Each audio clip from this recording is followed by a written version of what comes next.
Halo adik-adik, selamat hari Minggu. Wah, udah gak kerasa ya udah hari Minggu lagi. Kita bisa ketemu lagi di ibadah online sekolah Minggu. Nah, meskipun kita ibadah online-nya online, enggak, tapi kita mau tetap semangat ya adik-adik untuk mendengarkan firman Tuhan. Nah, udah siap belum? Yuk, kita mau mulai mendengarkan firman Tuhan, kita mau berdoa bareng-bareng. Tuhan, Allah Bapa kami, terima kasih Tuhan untuk satu hari Minggu lagi Tuhan, kami boleh berkumpul untuk beribadah online Tuhan, untuk sekolah Minggu lagi ya Bapa. Tuhan, sekarang kami mau mendengarkan firman Tuhan, kiranya Engkau memberkati kami ya Tuhan, supaya kami boleh mengerti firman ini dan boleh menjadi rema dalam hidup kami. Terima kasih Tuhan, dalam nama Tuhan Yesus kami sudah berdoa, amin. Nah, teman-teman, ingat nggak kemarin minggu lalu Ci Ana cerita apa tentang Rasul Paulus? Nah, kasihin nih teman Ci Ana cerita tentang Rasul Paulus, perjalanan menginjili. Apa coba? Ingat nggak? Nah, jadi minggu lalu Ci Ana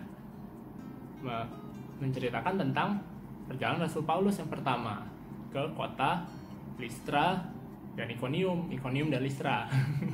Kembali. Nah, koko rekap nih. Ingetin lagi supaya ada inget nih. Jadi minggu lalu Ci Ana cerita Rasul Paulus lagi berjalan menginjili nih keliling kota, banyak kota-kota lain untuk menginjili tentang Tuhan Yesus. Nah, lalu Rasul Paulus sampai ke kota yang namanya Ikonium dan Listra. Tapi di kota waktu Rasul Paulus menginjili, banyak yang mau percaya. Tapi ada juga orang Yahudi yang gak suka, yang iri hati mungkin. Nah, lalu mereka mengusir Rasul Paulus dan bahkan ada yang melempari batu ke Rasul Paulus. Tapi karena Tuhan baik, Tuhan melindungi Rasul Paulus gak mati, ya cuma mungkin luka-luka sedikit gitu. Tapi Rasul Paulus bisa pergi dengan selamat bersama Barnabas gitu. Nah, lanjutannya kita dengar minggu ini, oke? Nah, minggu ini Rasul Paulus setelah dari kota Listra terakhir dia dilempari batu, udah keluar kotanya mungkin dengan buru-buru ya, dengan takut karena udah luka-luka gitu, capek. Nah, akhirnya Rasul Paulus dan Barnabas tiba di kota yang namanya Derbe. Nah, di kota Derbe ini Rasul Paulus menginjili juga, dia menginjili mungkin di tempat ibadah kepada orang-orang Yahudi. Nah, di kota ini Tuhan memberkati dan ternyata banyak orang yang mau percaya pada Tuhan Yesus. Ya, jadi sukacita pasti dong Rasul Paulus, banyak nih yang mau percaya pada Tuhan Yesus, puji Tuhan. Nah, berarti Rasul Paulus enak dong tinggal di kota itu, banyak yang percaya, orang-orang menyambut dengan baik, mungkin dijamu juga. Semuanya rasanya happy. Tapi terus ada Tuhan bilang ke Rasul Paulus, mendorong Rasul Paulus, ayo kembali lagi ke kota Antioquia. Kamu dulu pertama kali mulai dari situ, sekarang kembali lagi pulang sono ke Antioquia. Mungkin kayak gitu ya kurang lebih. Nah, adik-adik pernah nggak ngerasain yang namanya homesick? Apa tuh homesick? Homesick tuh kayak waktu adik-adik retreat seal sekolah minggu kan, satu hari tuh di gereja doang atau mungkin pergi ke puncak, nggak ada papa mama, nggak ada keluarga, terus tempatnya baru lagi, bukan kayak tempat biasa kita tidur, bukan kamar kita gitu. Nah, terus mungkin adik-adik ngerasa ini tempatnya asing, kangen rumah, kangen papa mama, pengen ketemu papa mama, jadi rasanya nggak enak. Nah, itu namanya homesick adik-adik. Nah, mungkin Rasul Paulus juga merasa seperti itu setelah dia berjalan-jalan keliling kota, keliling daerah.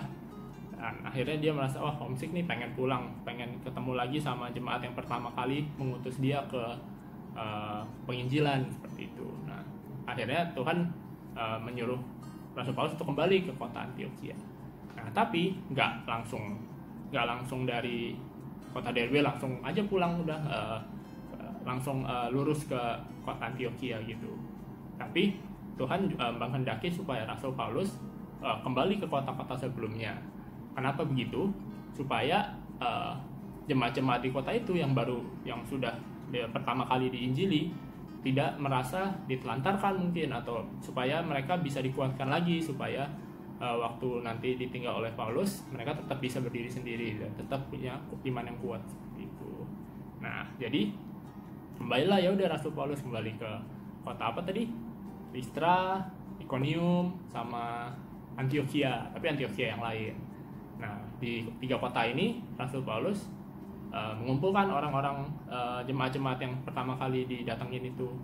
Wah, mungkin mereka waktu ketemu Paulus, wah seneng ya, wah udah Rasul Paulus waktu pergi udah nggak enak rasanya, kayak dia diusir, bahkan dilempari batu.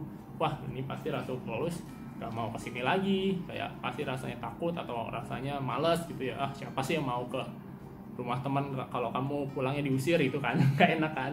Nah, tapi ternyata Rasul Paulus tetap mau datang, dan wah pasti jemaat di kota Listra sama Iconium wah seneng dong.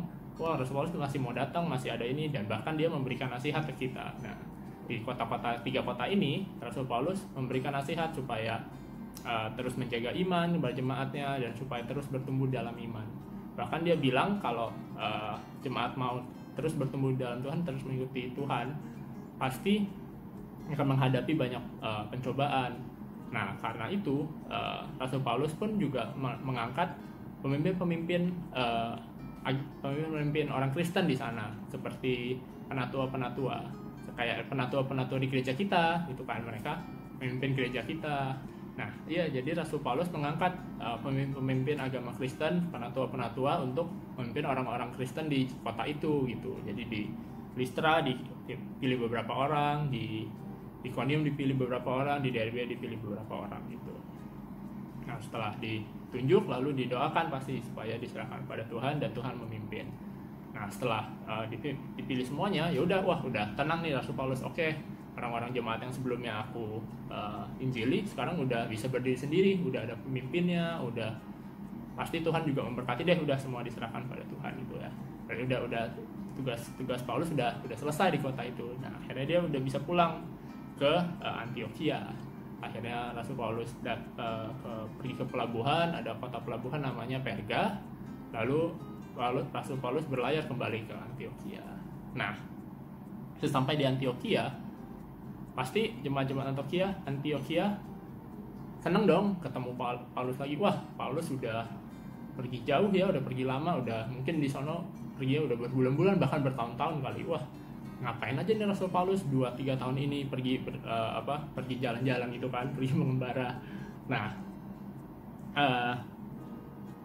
pasti mereka datang dong berbondong-bondong mau ketemu Rasul Paulus, mau dengar cerita gimana sih, ngapain aja, apa yang terjadi selama perjalanan penginjilan ini. Nah, Rasul Paulus pun juga tahu orang-orang ini pasti wah pada pengen dengar cerita nih, dan Rasul Paulus juga tahu waktu dia cerita pasti kan memberkati mereka. Nah, jadi mulailah Rasul Paulus bercerita, dia menceritakan semua perbuatan Tuhan selama perjalanan dia yang pertama ini. Dia ke kota yang apa tadi, Iconium, Listra, sama Derbe. Nah, lalu dia juga menceritakan banyak orang-orang yang percaya pada Tuhan, dengan pertolongan Tuhan mereka juga selamat, bahkan dilempari batu tetap bisa selamat gitu. Nah, adik-adik mau nggak seperti Rasul Paulus? Dia pergi ke kota-kota, ketemu orang-orang baru, dan dia menceritakan firman Tuhan. Dia menceritakan tentang Tuhan Yesus. Dia menceritakan, wah Tuhan Yesus itu baik, Tuhan Yesus itu mencintai kamu, dia sudah mati untuk dosa kamu. Meskipun kita masih berdosa, meskipun kamu nggak tahu tentang Tuhan Yesus, tapi Tuhan Yesus tetap mencintai kamu. Nah, adik-adik tahu nggak, waktu Rasul Paulus menceritakan tentang Tuhan, waktu adik-adik menceritakan tentang Tuhan, waktu siapapun yang menceritakan tentang kebaikan Tuhan kepada orang lain, Tuhan senang waktu ada orang melakukan seperti itu. Kak dulu, bantu berpikir.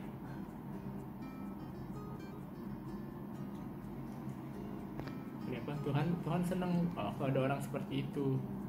Nah, adik-adik pernah nggak mendengarkan tentang cerita kebaikan Tuhan gitu? Mungkin pernah diceritain papa mama waktu mau tidur ceritain tentang cerita Alkitab atau tentang kesaksian papa mama dulu, atau mungkin di sekolah minggu sama guru-guru sekolah minggu atau sama kesaksian teman-teman, atau mungkin bahkan di sekolah juga. Nah, adik-adik waktu ada orang lain yang cerita ke adik-adik tentang Tuhan, tentang firman Tuhan, tentang kebaikan Tuhan, nah Tuhan senang waktu ada sama orang itu, dan juga senang sama adik-adik yang mau mendengarkan pastinya. Nah, adik-adik mau nggak juga memberitakan kebaikan Tuhan, memberitakan firman Tuhan kepada orang-orang lain? Contohnya, wah di sekolah udah dibagiin nilai ulangan nih, wah dapat nilai bagus, puji Tuhan, puji Tuhan. Nah, terus pulang ke papa mama bilang, "Pah, mah, nih aku dapat nilai bagus nih, Tuhan sayang sama aku." Nah, dengan kita menceritakan papa mama tentang kebaikan Tuhan, nah itu membuat Tuhan juga senang sama kita gitu. Atau mungkin kesaksian di sekolah minggu, nah kan sering nih dipanggil di sekolah minggu, ayo kesaksian, ayo kesaksian. Nah ayo kita ikut, tetap jangan malu-malu, tapi ayo ke depan nyanyi atau menceritakan kebaikan Tuhan. Nah dengan adik-adik begitu, Tuhan jadi senang.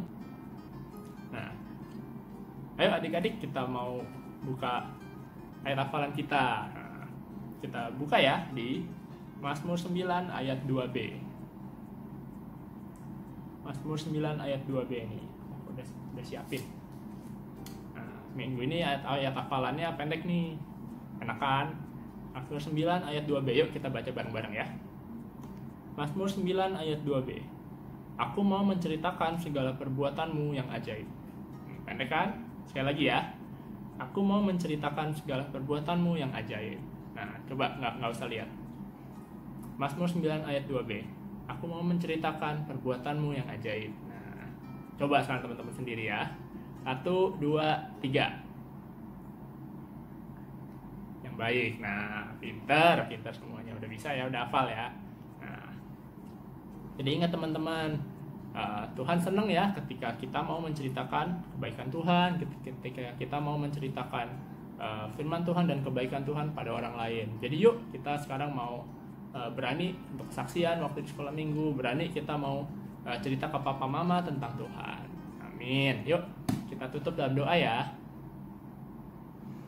Tuhan Yesus, Tuhan kami berterima kasih Tuhan untuk firman Tuhan yang boleh kami dengar Tuhan. Kami mau Tuhan menjadi seperti Rasul Paulus Tuhan, yang berani menceritakan tentang firman Tuhan, berani menceritakan kebaikan Tuhan dan bersaksi untuk Tuhan kepada teman-teman dan kepada orang-orang lain ya Bapa. Tuhan kami juga mau belajar Tuhan seperti Rasul Paulus Tuhan, berani untuk bersaksi kepada teman-teman, bersaksi kepada papa mama kami, bersaksi pada keluarga kami ya Tuhan. Tuhan kami mau berdoa dan menyerahkan Tuhan firman ini ke dalam tangan-Mu ya Bapa, supaya boleh menjadi rema dalam hidup kami ya Tuhan. Terima kasih ya Bapa, dalam nama Tuhan Yesus kami sudah berdoa, amin.